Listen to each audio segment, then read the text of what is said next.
Pernahkah kalian berpikir perang terbesar di abad 21 mungkin tidak terjadi dengan tank atau rudal, tapi justru terjadi secara diam-diam di tambang-tambang terdalam dan pabrik-pabrik tercanggih di dunia? Ya, selamat datang di Perang Mineral Kritis, sebuah pertarungan tersembunyi yang akan menentukan siapa penguasa teknologi dan ekonomi di masa depan. Ini bukan fiksi ilmiah, ini adalah kenyataan yang sedang terjadi sekarang, dan setiap smartphone di tangan kita, setiap mobil listrik di jalan adalah bagian dari medan pertempuran ini. Bayangin deh, semua yang kita anggap keren dan canggih, dari HP sampai panel surya, semuanya butuh vitamin khusus. Vitamin ini namanya mineral kritis, kayak litium, kobalt, nikel, dan tanah jarang. Tanpa mereka, era digital yang kita banggakan ini bakal balik lagi ke zaman batu.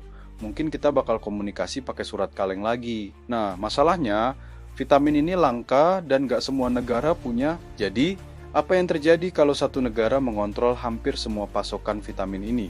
Itulah yang akan kita bongkar habis-habisan hari ini. Siapa pemain utamanya? Apa strategi licik mereka? Dan yang paling penting, di mana posisi Indonesia di tengah-tengah kekacauan global ini? Siapkan kopi kalian, karena ini akan jadi perjalanan yang menegangkan. Mari kita masuk ke arena pertempuran yang sesungguhnya. Kalau kita bicara soal mineral kritis, ada satu negara yang namanya selalu muncul di puncak podium, yaitu Cina. Mereka bukan sekadar pemain, mereka adalah grandmaster catur dalam permainan ini. Selama puluhan tahun, ketika negara-negara barat sibuk dengan isu lain, Cina diam-diam membangun kerajaannya. Mereka nggak cuma menambang di dalam negeri, tapi juga mengakuisisi tambang-tambang strategis di seluruh dunia, dari Afrika hingga Amerika Latin.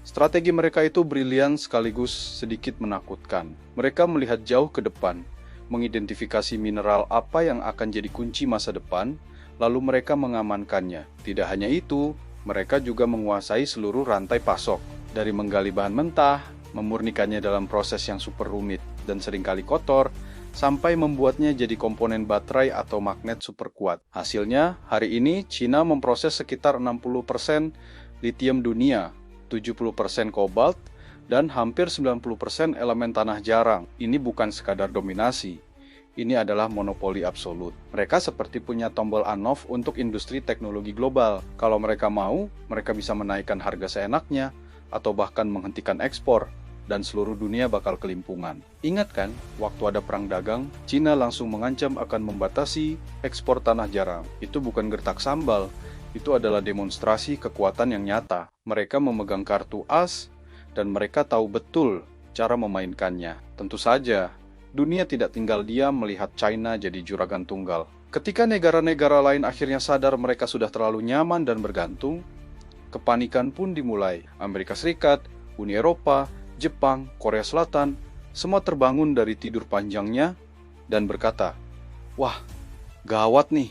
Maka dimulailah sebuah perlombaan baru, sebuah space race versi abad 21 untuk mengamankan pasokan mineral kritis. Amerika Serikat membentuk kemitraan keamanan mineral dengan negara-negara sekutunya, menggelontorkan miliaran dolar untuk penelitian, eksplorasi, dan membangun pabrik pengolahan di dalam negeri. Mereka sadar punya tambang saja tidak cukup, mereka juga harus bisa memprosesnya sendiri. Uni Eropa juga nggak mau ketinggalan. Mereka meluncurkan Critical Raw Materials Act, sebuah rencana ambisius untuk mendaur ulang lebih banyak, menambang lebih banyak di Eropa, dan menjalin kemitraan strategis dengan negara-negara kaya mineral di luar Cina. Lucunya, ini seperti teman sekelas yang baru sadar besok ada ujian besar dan baru mulai belajar semalam suntuk. Sementara Cina sudah lulus dengan nilai sempurna. Perlombaan ini penuh dengan tantangan. Membangun tambang dan fasilitas pemurnian baru itu butuh waktu bertahun-tahun. Biaya yang luar biasa mahal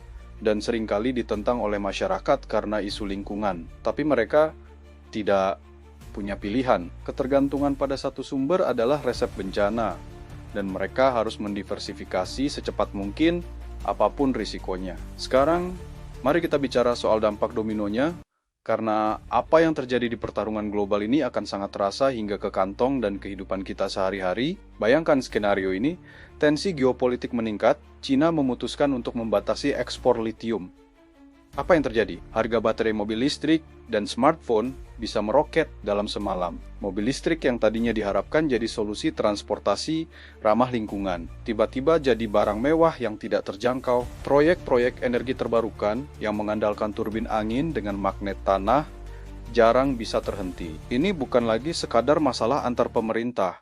Ini adalah masalah yang mengancam transisi energi hijau dan gaya hidup digital kita. Ketergantungan ini ibarat kita menyerahkan kunci rumah kita kepada orang lain. Kita mungkin bisa tinggal dengan nyaman untuk sementara waktu, tapi kita tidak pernah tahu kapan pemilik kunci itu akan mengubah aturan main atau bahkan mengusir kita. Industri mobil di Jerman, pabrik elektronik di Korea Selatan, bahkan perusahaan teknologi raksasa di Silicon Valley, semuanya merasakan kecemasan ini. Mereka terperangkap dalam sebuah dilema. Mereka butuh pasokan mineral dari Cina untuk tetap beroperasi. Tapi di saat yang sama, mereka tahu ketergantungan ini adalah bom waktu yang bisa meledak kapan saja. Ketergantungan yang mematikan ini memaksa semua negara untuk mencari jalan keluar.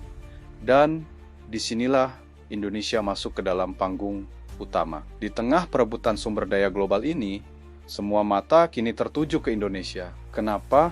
Karena kita duduk di atas harta karun. Indonesia adalah produsen nikel terbesar di dunia, komponen vital untuk baterai mobil listrik. Kita juga punya cadangan tembaga, bauksit, dan timah yang melimpah. Tiba-tiba saja, kita yang tadinya sering dianggap negara berkembang biasa, kini jadi primadona yang diperebutkan oleh raksasa-raksasa dunia. Ini adalah sebuah peluang emas yang mungkin hanya datang sekali seumur hidup. Pemerintah Indonesia dengan kebijakan hilirisasinya mencoba memanfaatkan momentum ini. Idenya sederhana tapi radikal. Kita tidak mau lagi cuma jual tanah dan air, maksudnya biji mentah. Kita ingin memprosesnya di dalam negeri, menciptakan nilai tambah, membuka lapangan kerja, dan membangun industri kita sendiri. Kita ingin jadi pemain, bukan hanya penonton atau pemasok bahan mentah. Kebijakan larangan ekspor biji nikel adalah langkah pertama yang berani. Hasilnya, investasi asing, terutama dari Cina, mengalir deras untuk membangun smelter-smelter di Indonesia. Pabrik-pabrik baterai mulai bermunculan. Tapi, tentu saja, ini juga membawa dilema yang pelik. Di satu sisi, hilirisasi membawa pertumbuhan ekonomi yang luar biasa di daerah-daerah pertambangan.